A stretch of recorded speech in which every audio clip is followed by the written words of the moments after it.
आइए मित्रों, हमारे YouTube चैनल स्वाध्याय में आपका हार्दिक स्वागत, अभिनंदन। आज हम आपके लिए लेकर आए हैं भगवान हमारी प्रतीक्षा कर रहे हैं। इस विषय पर ज्ञान चर्चा। अगर आपको हमारा चैनल पसंद आए तो इसे लाइक और सब्सक्राइब अवश्य करें। हमारे और भगवान के बीच में जो पर्दा दिखता है, दूरी दिखती है, अलगाव दिखता है, वह वास्तव में हमारा ही बनाया हुआ है, भगवान का नहीं। कारण कि भगवान सब जगह और सब समय विद्यमान है। वे हमारे भीतर भी विद्यमान है। इतना ही नहीं, वे हमारे माने हुए मैंपन से भी नजदीक विद्यमान है।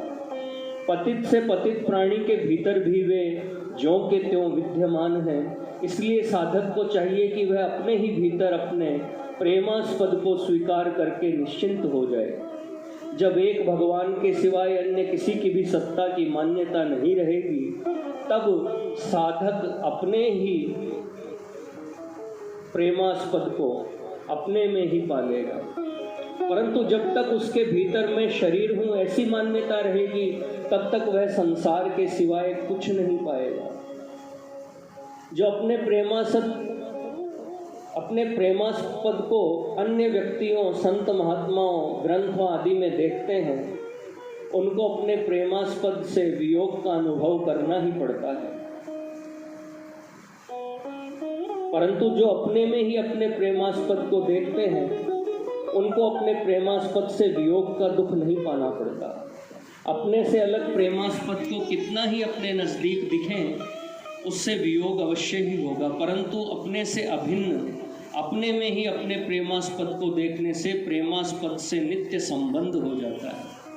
जब तक साधक के अंतःकरण में अन्य की सत्ता रहती है, तब तक वह अपने प्रेमास्पद से नित्य संबंध का अनुभव नहीं करता। प्रत्युत अपने प्रेमास्पद को पाने के लिए संसार में भटकता रहता है। साधक को कभी वास्तविक तत्व से निराश नहीं होना चाहिए। कारण कि साधक में तत्व प्राप्ति की पूर्ण योग्यता, अधिकार एवं सामर्थ्य है। यह नियम है कि जो सांसारिक सुख भोग सकता है, वह संसार से विमुख होकर आनंद का भी अनुभव कर सकता है। जो संसार में राग द्वेष कर सकता है, वह राग द्वेष का त्याग करके प्रेम भी कर सकता है। जो भोगों में लग सकता है, वह भोगों का त्याग करके योग भी कर सकता है। जिसको ग्रहण करना आता है, वह त्याग भी कर सकता है। कामना युक्त प्राणी किसी से प्रेम नहीं कर सकता। इसलिए कामना वाला व्यक्ति सच्चा आस्तिक नहीं बन सकता। मनुष्य सच्चा आस्तिक तभी बनता है जब उसकी दृष्टि में एक प्रेमास्पद भगवान के सिवाय अन्य कुछ भी नहीं रहता। ऐसे सच्चे आस्तिक को भगवान की कृपा से प्रेम की प्राप्ति होती है। यद्यपि भगवान की कृपा सभी प्राणियों पर समान रूप से है, तथापि उस कृपा का अनुभव तभी होता है जब मनुष्य सर्वथा भगवान का ही हो जाता है। भगवान के सिवाय किसी अन्य की सत्ता स्वीकार न करना ही भगवान का हो जाना है। एक भगवान के सिवाय अन्य कोई भी हमारा प्रेमास्पद नहीं है।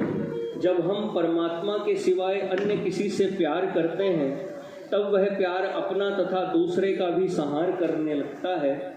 यह प्रेम नहीं, प्रेमोन्माद मोह है। अपने देश का प्रेमोन्माद ही अन्य देश का संहार कराता है। अपने संप्रदाय का प्रेमोन्माद ही अन्य संप्रदाय का संहार कराता है। अपनी जाति का प्रेमोन्माद ही अन्य जाति का संहार कराता है। अगर एक भगवान के सिवाय अन्य सभी इच्छाएं मिट जाए, तो भगवान बिना बुलाए आ जाएंगे और संसार बिना मिटाए मिट जाएगा। उनकी प्राप्ति के लिए भविष्य की आशा रखना भूल है। अगर साधक की दृष्टि में संसार सत्य प्रतीत होता है, तो उसको दूसरों की सेवा करनी चाहिए। अगर उसका भगवान में पूर्ण अपनापन नहीं है, तो उसको भगवान का भजन, नाम, जप, स्मरण, कीर्तन करना चाहिए। अपने शरीर तथा संसार से लेश मात्र भी संबंध न रहे, यही त्याग है। और भगवान के सिवाय लेश मात्र भी किसी सत्ता को स्वीकार न करे, यही प्रेम है। जिसके भीतर कामनाएं हैं, वह प्राणी प्रेम नहीं कर सकता। कारण कि कामनाएं संसार की और प्रेम परमात्मा का होता है। कामना युक्त व्यक्ति सांसारिक विषयों का उपासक होता है और प्रेम युक्त व्यक्ति भगवान का उपासक होता है। संसार का उपासक परतंत्र हो जाता है और भगवान का उपासक स्वतंत्र हो जाता है। सत तत्व की प्राप्ति किसी क्रिया से नहीं होती, कारण कि प्रत्येक क्रिया असत में ही होती है, जबकि सत तत्व की प्राप्ति असत के त्याग से होती है। कामनाओं का अंत होने पर असत का भी त्याग हो जाता है और सत तत्व की अभिलाषा जागृत हो जाती है। सत तत्व की अभिलाषा जागृत होने पर भूतकाल की स्मृति नहीं होती, वर्तमान में सत तत्व को पाने की व्याकुलता जागृत होती है और भविष्य की आशा मिट जाती है। सत तत्व की अभिलाषा संपूर्ण कामनाओं को मिटाकर सत तत्व की अनुभूति करा देती है। जिनको हम सांसारिक सुख कहते हैं, वे सब वास्तव में मन की थकावट है। मन की थकावट से होने वाला सुख तो मिट जाता है, पर पारमार्थिक आनंद मिटता है। वह आनंद ही हमारा स्वरूप है, मन की थकावट हमारा स्वरूप नहीं है। जब संसार के सभी सुखासक्ति मिट जाते हैं, तब उस परम सुख का अनुभव होता है जिसका वर्णन नहीं हो सकता। यम लब्ध्वा चापरम लाभम मन्यते नाधिकम ततः है। उस परम सुख का अनुभव होने पर सभी कामनाओं का नाश हो जाता है तथा किसी प्रकार की कोई कमी शेष नहीं रहती। रसवर्जम रसोप्यश्य परम दृष्टवा निवर्तते। यदि मनुष्य दुख से बचना चाहे तो वह सुख की इच्छा को मिटा दे। यदि रोग से बचना चाहे तो भोग की इच्छा को मिटा दे। यदि अपमान से बचना चाहे तो सम्मान की इच्छा मिटा दे। यदि शोक से बचना चाहे तो हर्ष की इच्छा मिटा दे। तात्पर्य है कि दुख का निर्माण स्वयं हमने किया है। हमारी इच्छा के बिना कोई हमें दुखी पराधीन नहीं कर सकता। एक मार्मिक बात है कि मनुष्य को जिस वस्तु की आवश्यकता है उसको प्राप्त करने की सामर्थ्य उसमें विद्यमान है। तात्पर्य है कि मनुष्य जो कुछ कर सकता है उसी से उसकी आवश्यकता की पूर्ति हो सकती है। संसार भी मनुष्य से वही आशा करता है जो वह कर सकता है। भगवान भी वही आज्ञा देते हैं जो वह कर सकता है। मनुष्य जो कर सकता है उसको न करना ही अकर्तव्य है। जब तक मनुष्य की वास्तविक आवश्यकता की पूर्ति नहीं होती तब तक उसका करना समाप्त नहीं होगा। वह कुछ न कुछ करता ही रहेगा, कारण कि करना साधन है, साध्य नहीं। साध्य की प्राप्ति होने पर साधन शेष नहीं रहता, अर्थात आवश्यकता शेष न रहने पर करना भी शेष नहीं रहता। मनुष्य कृत्य हो जाता है। परमात्मा की अनंत शक्ति प्राणी मात्र को निरंतर अपनी ओर खींचती रहती है, इसलिए कोई भी परिस्थिति निरंतर नहीं रहती।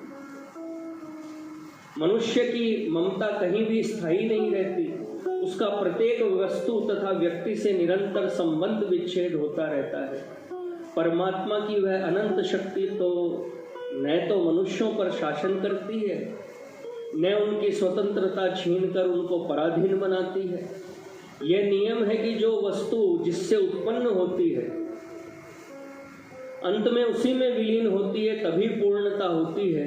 जीव परमात्मा से अलग हुआ है, अतः जब तक वह परमात्मा में विलीन नहीं होगा तब तक पूर्णता नहीं होगी, वह भटकता ही रहेगा। इसलिए परमात्मा को छोड़कर अन्य वस्तु, व्यक्ति, क्रिया, अवस्था, परिस्थिति आदि की ममता, कामना में फंसना व्यर्थ है। उनकी प्राप्ति के लिए प्रयत्न करना व्यर्थ है। जीव की स्वाभाविक गति परमात्मा में विलीन होने की ही है।